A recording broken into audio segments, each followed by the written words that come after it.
Good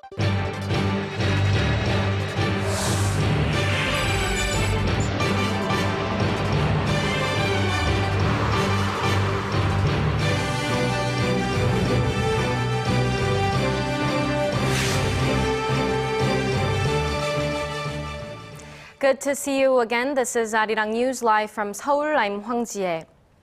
We start off with President Park Geun-hye's New Year's press conference that took place earlier today. She talked about how she plans to run the country in the third year of her term in office, from inter-Korean ties to the economy to a reshuffling of the administration. Our presidential office correspondent Choi You-sun takes us through some of the key points of the president's remarks.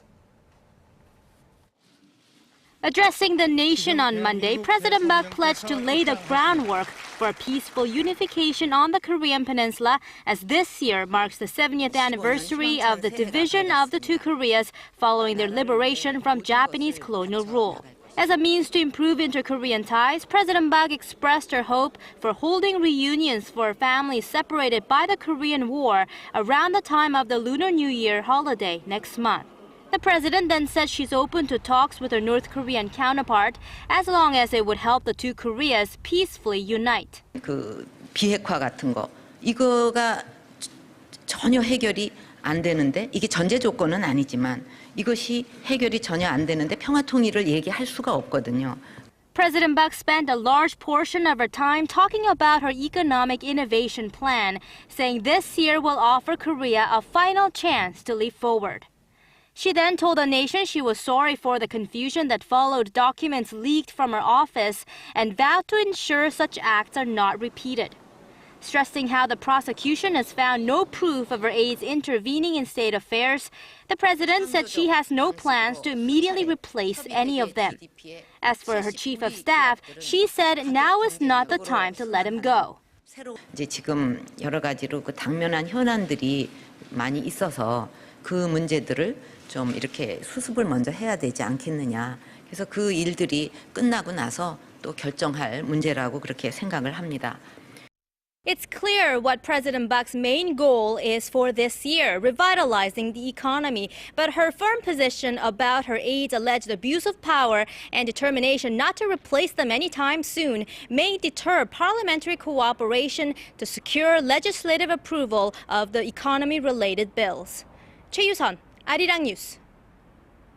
And the word that was most repeated in the president's speech today was economy. That reflects just how much the Park administration is focused on reviving and strengthening the nation's economic fundamentals. Our Lee Ji-yoon delves deeper into the gist of President Park's plan for the economy. 노동시장 개혁은 선택이 아니라 필수적인 생존 전략입니다. President Park said carrying out reforms in various economic sectors is her administration's utmost priority for this year. Referring to 2015 as a crucial year that could prevent Korea's low economic growth from falling into a long, drawn-out slump, the president said her three-year economic innovation plan must work.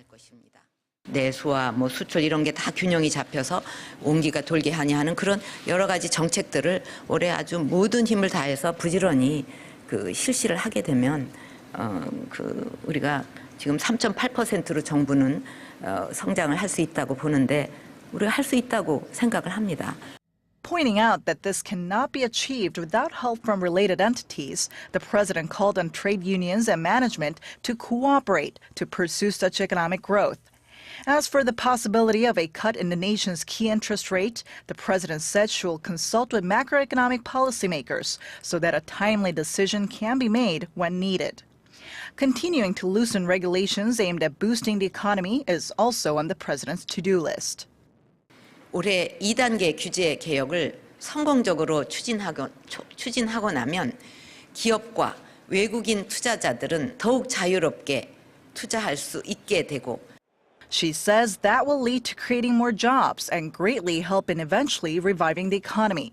But whether these measures will prop up the economy in the end remains to be seen, as some skeptics point out that her policies lack provisions that will really help those with heavy financial burdens.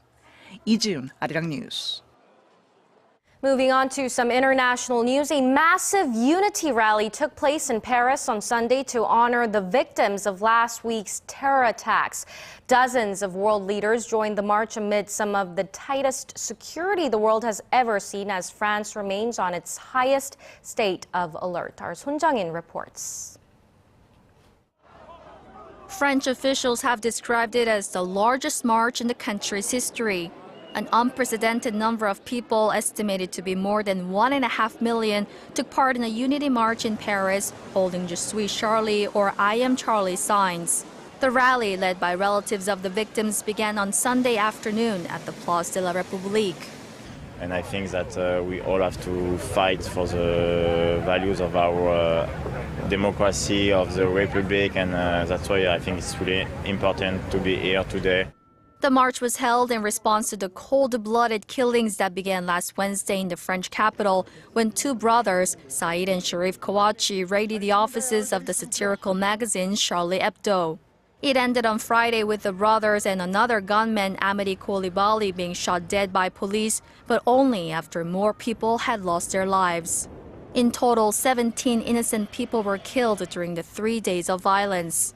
Thousands of police and soldiers were deployed to maintain security and protect those taking part, including more than 40 world leaders. French President François Hollande joined the rally, linking arms with leaders from Germany, Italy, Turkey, Britain, as well as Israel and the Palestinian territories in act of solidarity. The rally was held as more details of the terror attacks emerged. A video of Amity Coulibaly appeared on the internet on Sunday, in which he pledged allegiance to the group that calls itself Islamic State. In the 7-minute clip, he said the attacks were meant to cause fear across France and were in retaliation for foreign forces targeting IS militants in Iraq and Syria. Son Jung-in, ARIRANG News. And following the recent events in France, U.S. President Barack Obama has decided to invite allies to Washington next month for a security summit on how to try and prevent violent extremism around the world. Wrapping up a series of meetings with European officials in Paris on Sunday, U.S. Attorney General Eric Holder said the meeting will be held in Washington on February 18th. Holder says the allies will discuss ways to counteract violence and ultimately defeat religious extremists who are bent on wreaking death and destruction. The White House also said that the meeting will stress the need for greater efforts at the grassroots level to tackle the issue. And Korea and Japan have agreed on a set of rules for fishing in their respective exclusive economic zones, wrapping up a 4-day meeting with Tokyo in Seoul. Korea's Fisheries Ministry said that two countries had agreed to permit fishing in each other's exclusive economic zones next week. Under the agreement, the two countries will be permitted to send 860 ships each into each other's exclusive economic zones and catch up to 60,000 tons of fish until June and for another 12 months starting in July. Fishing boats were not allowed in their respective waters since July, as the two countries had been unable to reach an agreement for the 12-month fishing season. Over at the country's National Assembly, lawmakers are voting on dozens of bills this Monday afternoon, including one related to compensation for families of the victims of the Seoul ferry disaster. Lawmakers will also select 3 candidates to be special inspectors in charge of preventing corruption involving presidential aides or relatives of the president. However, a controversial anti-corruption bill called the Kim Young-ran bill, named after the former head of the Anti-Corruption and Civil Rights Commission, will not be part of the agenda as planned. The ruling and opposition parties agreed, however, to prioritize the anti-corruption bill in next month's extraordinary session, as Monday's session is the last plenary session of the month. Moving on to a developing story here in the country, at least 2 workers have died and 4 others were injured following a nitrogen leak at an LG display factory in Paju, north of Seoul. The leak was first detected a little before 1 p.m. on this Monday as workers were doing repair work on the 9th floor of the building. Authorities say that 1 worker died at the scene, while another was pronounced dead as he was being transported to the hospital. One of the 4 injured workers is in critical condition at a local hospital, while the rest are being treated for minor injuries. We will have more on this story as things develop.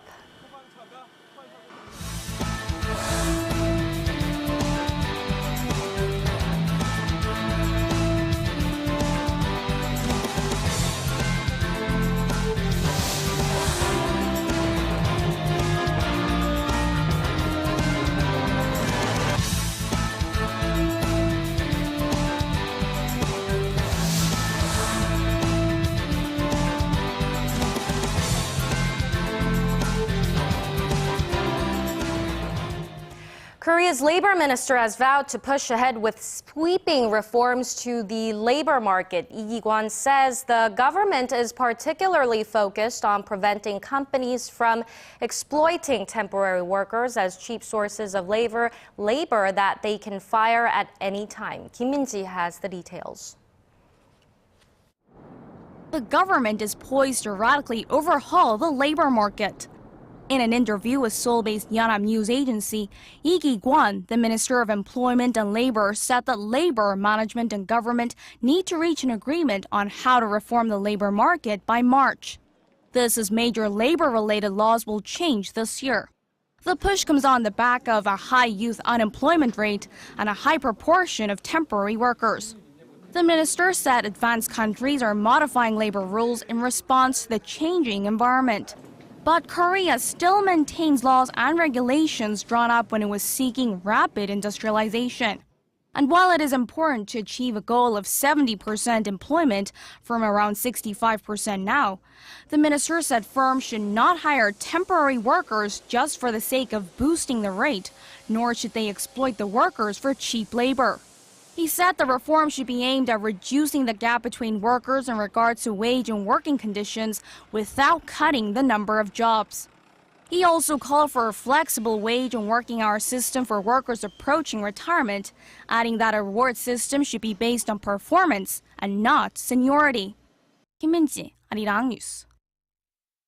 And today, Korea opened a carbon emissions trading market as part of efforts to tackle climate change. The new market is expected to help reduce carbon emissions by 30% over the next 5 years. Kim Ji-yeon reports.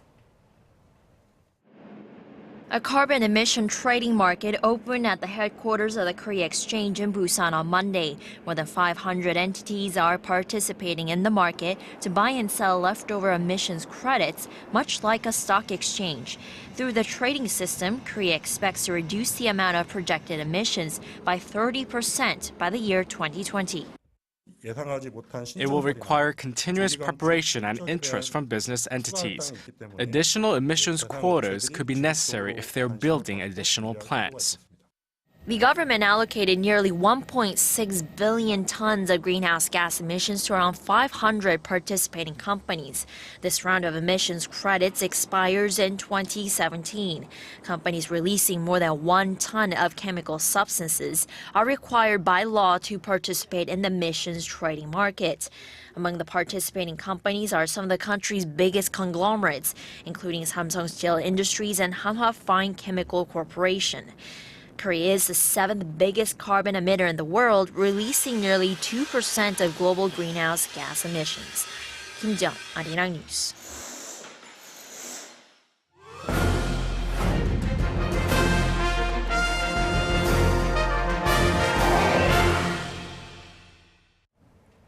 On this week's Industry Insight, we take a look at a local e-commerce startup that has broken away from the rest to become one of the country's leading online retailers.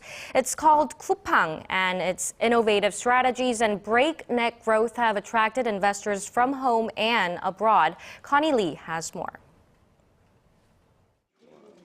It's a click here and a click there. And whether it's a box of diapers, a bag of coconut flakes, or a new winter coat, you can get the item delivered right to your door before the end of the day.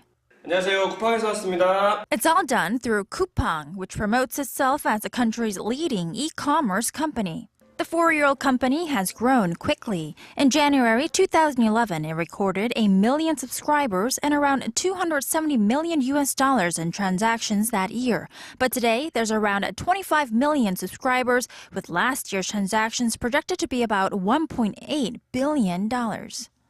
Most shoppers use its mobile app, which was the #1 shopping app last year, beating out competitors like We Make Price and Ticket Monster.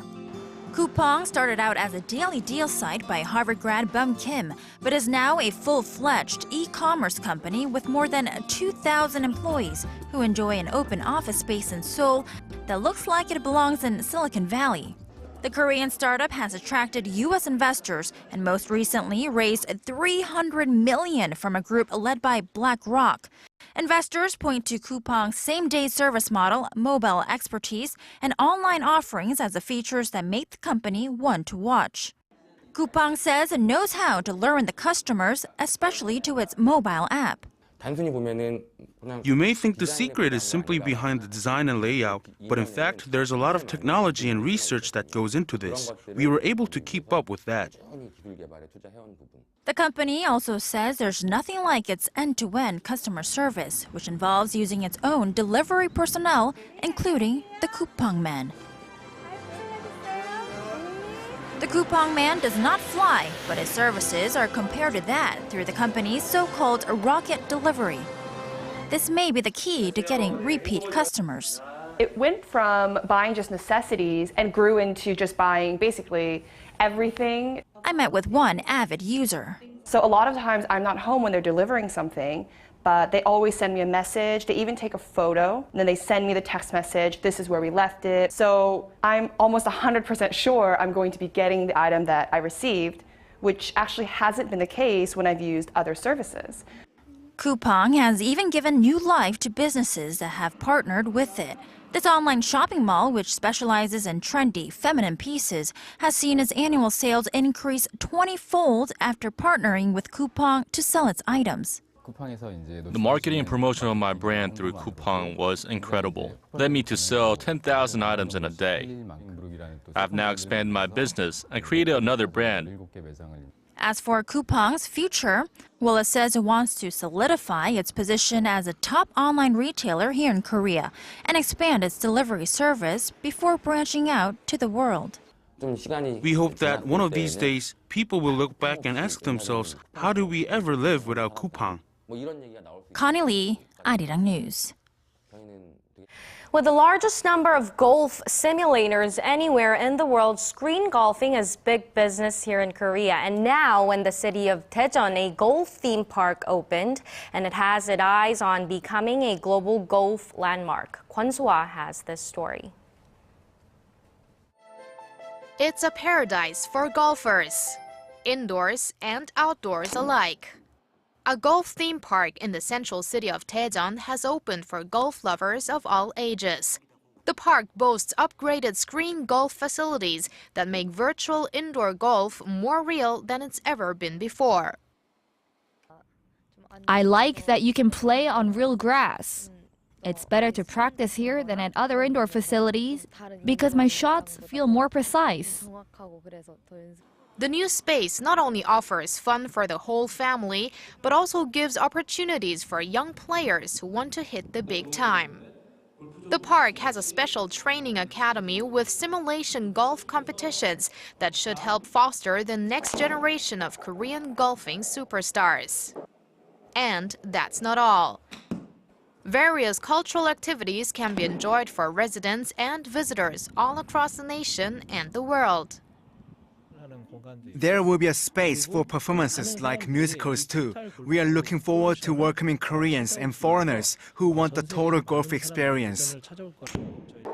Korea's screen golf industry is only around 10 years old, but it has grown rapidly with 3.5 million people playing every year. With the new golf park, Korea hopes to swing into a new K-wave on the golfing screen. Kwon So-ah, ARIRANG News.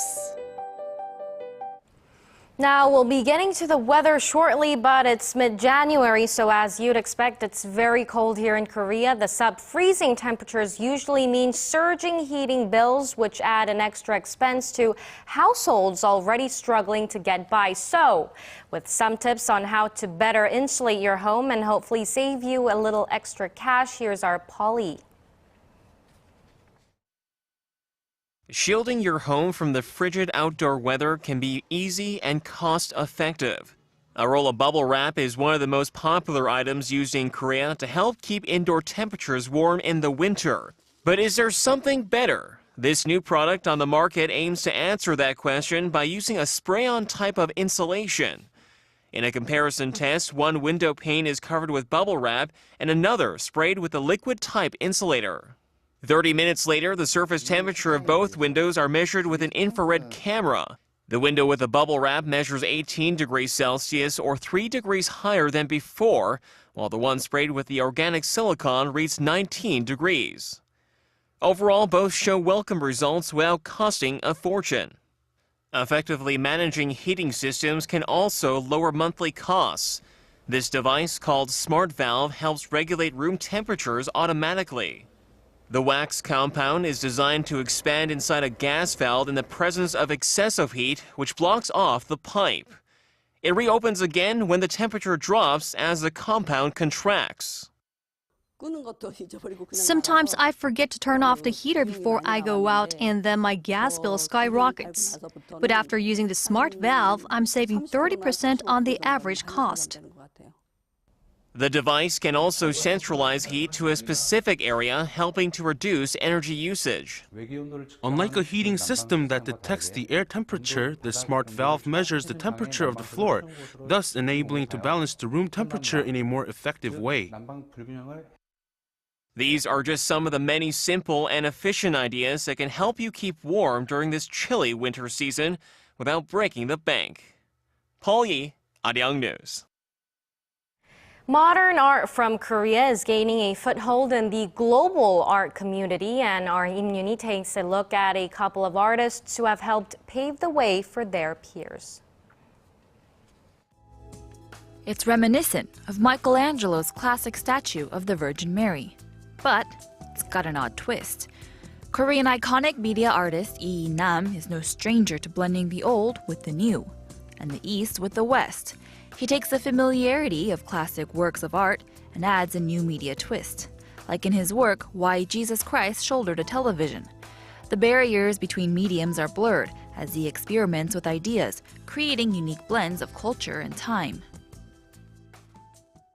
I wanted to show the harmony with this fusion and show the meaning of coexistence. Originally a sculptor, Lee's fascination with media art has resulted in these globally recognized contemporary art pieces. Caught in the midst of a turbulent era, artist Kim Po-hyun, also known as Po Kim, lived, breathed, and created art for almost a century. Born in 1915, Kim saw the transformation of a country and the destruction of the Korean War, reflected in his works. One of the early pioneering Korean contemporary artists to study abroad, Kim paved the way for others, creating delicate and sophisticated modern pieces well before the rest of the art community. As an abstract expressionist, his works also embody images of happiness and hope, something carried by Kim through the decades. Im Yoon-hee, ARIRANG News.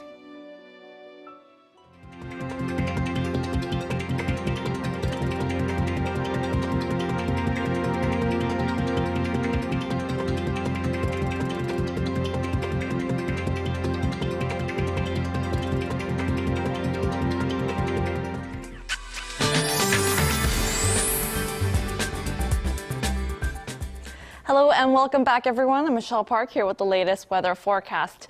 Just when we thought we were relieved by this cold weather, sudden cold spell came upon us this morning, dropping down the mercury way down to the -8 degrees Celsius. However, the weather is getting better as we speak and expected to recover to its seasonal average as well.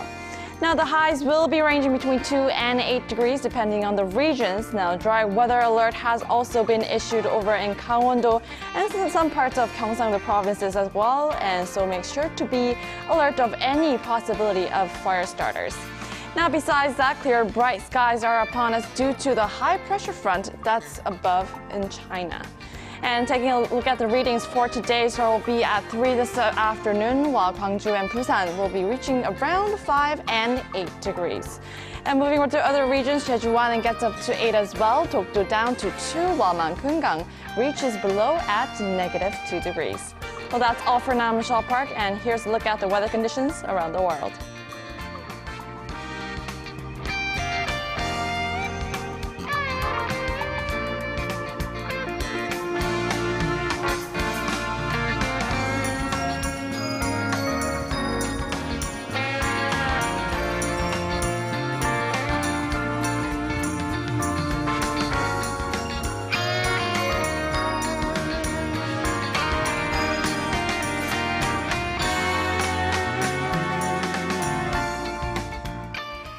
And that does it for now. Thanks for watching. We'll be back with more updates at 6 p.m. Korea time.